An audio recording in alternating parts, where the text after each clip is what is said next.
Bienvenue dans SUAP le podcast qui vous amène à la découverte du secours et soins d'urgence aux personnes. Je vous souhaite une très bonne écoute. Bienvenue. Aujourd'hui, on va vraiment plonger au cœur d'un sujet crucial pour nous, sapeurs-pompiers. Les détresses circulatoires. Franchement, quand la circulation lâche, c'est une urgence absolue. Oui, c'est vital. Et on va s'appuyer sur ce qu'on apprend tous en formation initiale. L'objectif, c'est simple. Poser les bases, comprendre ce qui se passe, pourquoi ça déraille, reconnaître les signes et surtout savoir quoi faire en premier. C'est fondamental. D'accord. Pour que tout ça fonctionne bien, la circulation, il y a 3 éléments essentiels, c'est ça? On peut les rappeler rapidement? Tout à fait. Alors, primo, il faut une pompe efficace. C'est le cœur. Deuxio, un réseau de distribution qui tient la route, les vaisseaux sanguins. Et tertio, assez de liquide dans les tuyaux, donc le sang. Logique. Et si un seul de ces 3 piliers commence à faiblir, la pression dans les artères, elle baisse. C'est ça l'hypotension artérielle. Le premier voyant qui s'allume, quoi. Et là, si ça s'aggrave, si cette hypotension devient vraiment sérieuse et qu'elle dure, on parle d'état de choc. Ça veut dire quoi concrètement pour la personne? Alors l'état de choc, oui, c'est une chute brutale, importante, et qui dure de cette pression artérielle. Et la conséquence directe, la plus grave, c'est l'hypoxie tissulaire. L'hypoxie tissulaire? En gros, les organes vitaux, le cerveau, les reins, même le cœur lui-même, ne reçoivent plus assez d'oxygène. Ils souffrent, ils commencent à lâcher, et ça peut aller jusqu'à l'arrêt cardiaque si on n'intervient pas. C'est pas une maladie en soi, l'état de choc, c'est la conséquence d'un autre problème circulatoire. C'est clair. Et justement, ces problèmes sous-jacents, quelles sont les grandes causes qui peuvent mener à cet état de choc? Il y a plusieurs scénarios types, non? Oui, on en distingue principalement 3. D'abord, le choc cardiogénique. Là, c'est la pompe, le cœur, qui est en panne.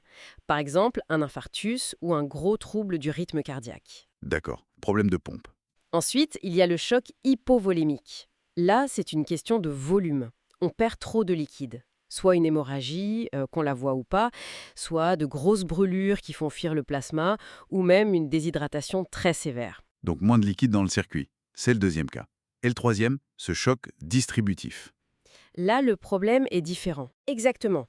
Dans le choc distributif, le volume de sang est normal, mais les vaisseaux, eux, se dilatent de façon complètement anormale, excessive. Le contenant devient soudain beaucoup trop grand pour le contenu, si tu veux. Bah oui, je vois. C'est ce qui arrive typiquement dans un choc anaphylactique, l'allergie grave, ou dans un choc septique, une infection qui s'emballe dans tout le corps. Ok, bien compris. Alors, mettons-nous en situation. Intervention, on trouve une personne pâle, peut-être agitée, confuse. Quels sont les signes généraux qu'il faut systématiquement rechercher pour penser « attention, détresse circulatoire » ?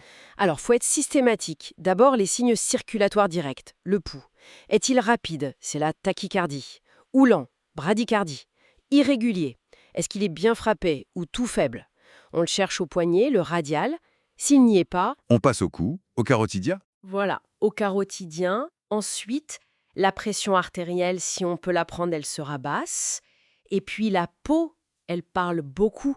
La pâleur, les sueurs souvent froides, les extrémités froides. Et un truc simple, le temps de recoloration cutanée. On appuie sur l'ongle, ça blanchit.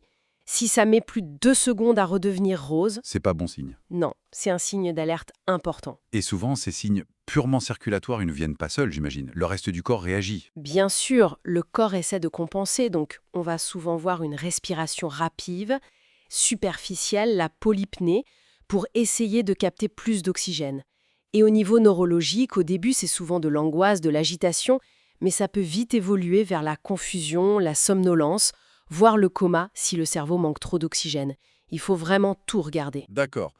Donc, on a repéré ces signes. On a peut-être fait un geste d'urgence immédiat, genre arrêter une hémorragie qui saigne fort.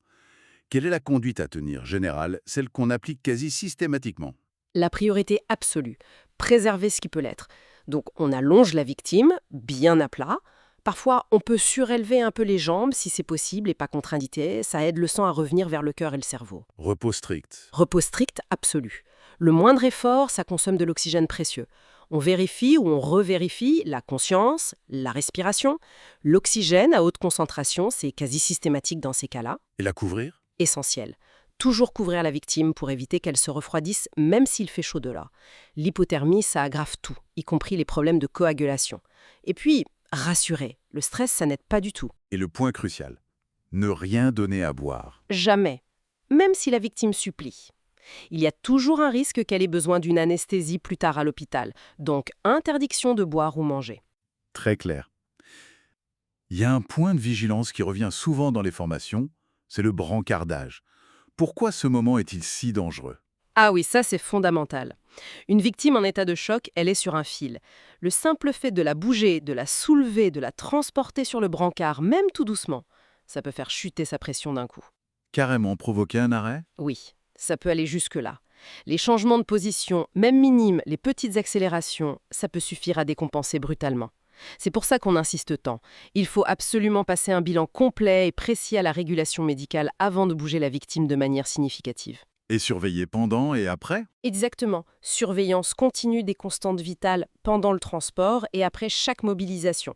Chaque mouvement est un risque calculé qu'on doit anticiper. C'est noté, donc maîtriser ces généralités, comment fonctionne le choc, quels sont les signes communs.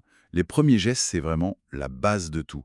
Le socle avant d'aller plus loin sur des cas précis comme l'arrêt cardiaque ou les hémorragies. C'est tout à fait ça.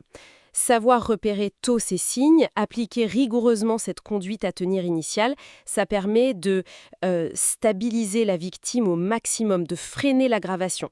Ça lui donne une meilleure chance en attendant l'arrivée du médecin ou l'arrivée à l'hôpital. C'est notre rôle essentiel dans la chaîne des secours. Parfait, le message est bien passé.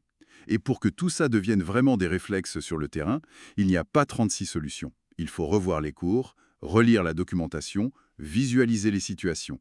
Et surtout, s'entraîner. Encore et encore. S'entraîner à reconnaître les signes, à dérouler la conduite à tenir. C'est cette vigilance et cette technique sur les fondamentaux qui feront vraiment la différence. Merci pour cet éclairage. Avec plaisir. Merci de votre attention et de votre fidélité à SUAP le podcast. À très bientôt pour un nouvel épisode à la découverte du secours et soins d'urgence aux personnes.